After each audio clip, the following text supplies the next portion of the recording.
Yeah, we're so conditioned to be in that receptive mode. You know, it comes in increments. If you think about it, you've spent, 20 years in the education system learning how not to think. So it's going to take you a while to learn how to start thinking again. We're just so used to being in this passive receptive mode. We were speaking about solutions last week. I mean, one of the first steps, as far as any type of solution, is just turn off the damn television. You know, that is just, once again, receptive mode. And people who think they're not being brainwashed, I mean, you know, and there's all sorts of different levels of it. I've got some friends who thinks because she watches the BBC News, she's somehow better than the people that watch the mainstream news because she knows what's going on. And then you've got your people that they listen to alternative media, and they think, oh, well, you know, I know what's going on, and you guys are stupid. And once again, that's just creating other divisions. Just turn off the damn TV. Oprah's not going to teach you anything about life. You're being programmed, or 60 Minutes or something of that nature. If you're letting, another example, if you're letting, like, Hanna Montana and Disney raise your child, you're a fool. I mean, if you don't think there's some kind of insidious programming going on there, then you're a complete fool, you know? Yeah, it's blatantly obvious that that's going on. I mean, my goodness. I mean, look at. I mean, even going back to the history of that. I mean, the Disney was pretty much set up that from Jump Street. I mean, you know, come on. He worked.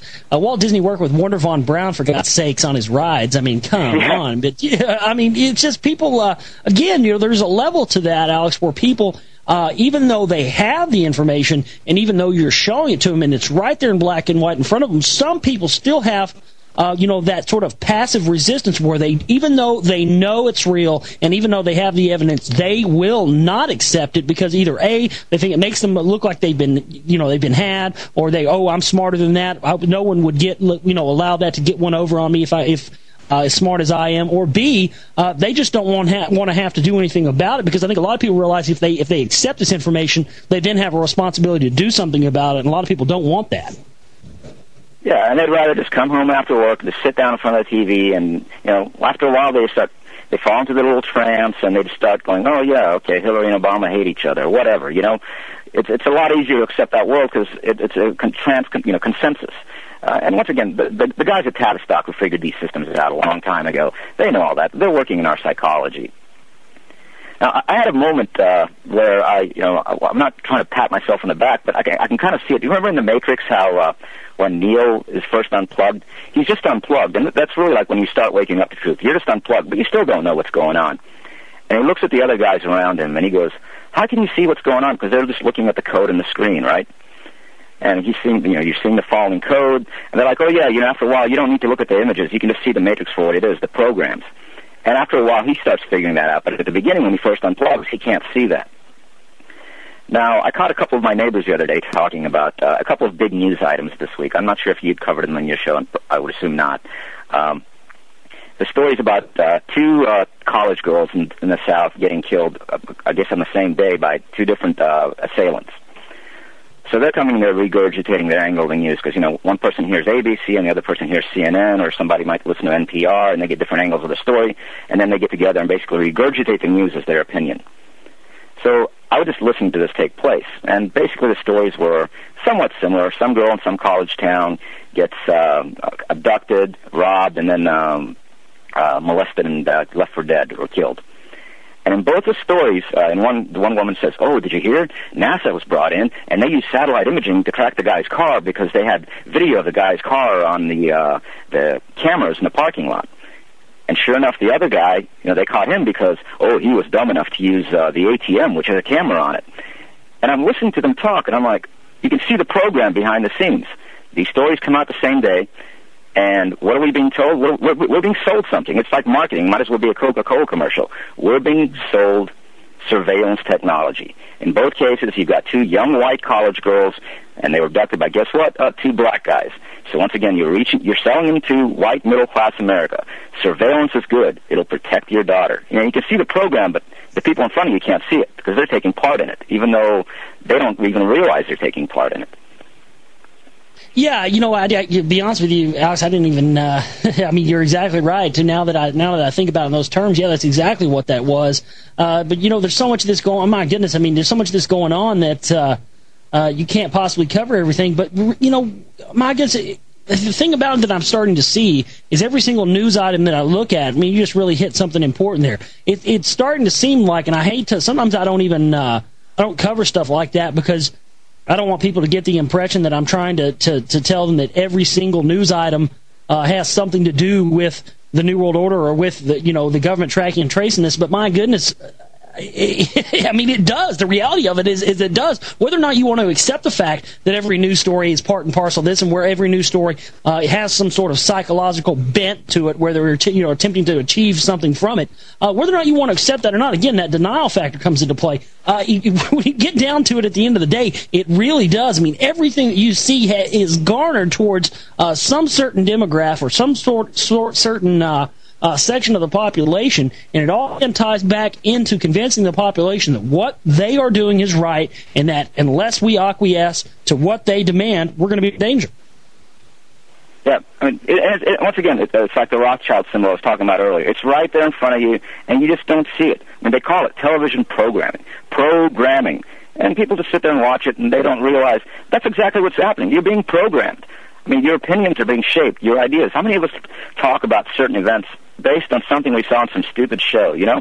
How many people, everything they know about what happened during the slavery days is based on, like, having watched Roots at one time?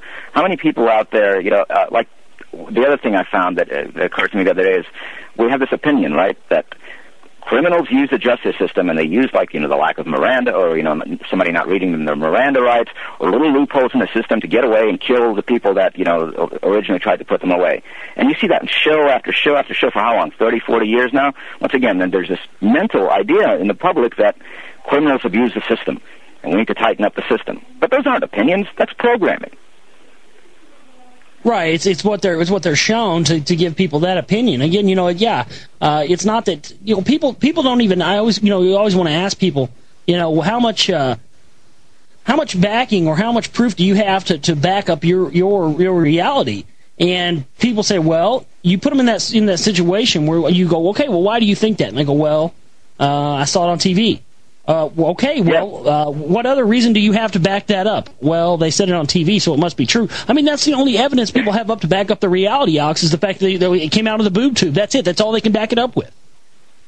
Yeah, or they were taught in school, but nobody, very few people have taken the time to actually research something. And when you spend any time researching anything, all the information is out there. Yes, there is a flow of disinformation. There's all sorts of different angles out there and different theories. But, you eventually learn to start you start learning to think for yourself. And once again, that's the most important part. Stop being spoon-fed information, Everything you were taught in school, if you just stop right now and say to yourself, everything I was taught was a lie. Well, you're off to a better start than saying, all right, what was I taught that was a lie? You're already off to a better start if you just think that you were taught nothing and you're starting from scratch again. Yeah, you almost have to. I mean, you have to do that. I mean, that's very true. I mean, you have to throw everything that you ever thought was right or real or anything else out the window. You can't use everything that you've known up until the point in your life when you started realizing this information. You can't use that as a background or reference point for this information, because it doesn't mesh up. Because then you're going to be trying to use lies as a reference point for the truth, and you're just going to get confused. I mean, you have to throw it all out the window, start from scratch, and say, okay, this is the truth. This is the new paradigm. Now where do I take it from here? And where do I encompass this, or how do I encompass this into what makes up the ego or the self of who I am? That's really where it leaves you. And a lot of people, again, can't handle that, that necessity to have to incorporate it into a new paradigm of who they are. No, they'd much rather find a daddy who will tell them exactly the way the world is again. But a different daddy this time, Oh, absolutely. I mean, that's one thing I'd like problem. to go ahead. I just said that's the problem. Go ahead, real quick. All right, we keep stumbling over each other. You go. No, just saying we're coming up on the break, so go ahead and finish up real quick. Okay. We were watching the debates the other night, and Anderson Cooper was on. This was like a while back, and you could tell he was flirting with the two candidates. And I was trying to tell my friends that Anderson Cooper very likely is gay. And they were saying, oh, no, you've got that special gaydar. And I said, no, I bought mine, I guess not to plug anybody, from a certain radio personality in Austin. I bought it from their site. And Mike, when this new special gaydar I got from their site goes off, or when it ever comes across somebody, it goes, red level alert, red level alert. Yeah, that's very much true. I don't think anybody... No, hey, anybody that has any doubts about Anderson Cooper, go to YouTube, type in Anderson Cooper in a leather shop, or type in Anderson Cooper with what was that guy, Jeff Corwin. Type that in. Type Anderson Cooper, Jeff Corwin, or Anderson Cooper in a leather shop into YouTube, and you'll have your answer right there. All you have to do is go there, show that to your friends, and if they had any doubts, they won't have any doubts anymore. Alex, I appreciate your call, brother. We'll talk to you again later. All right, take care. All right, thank you so much.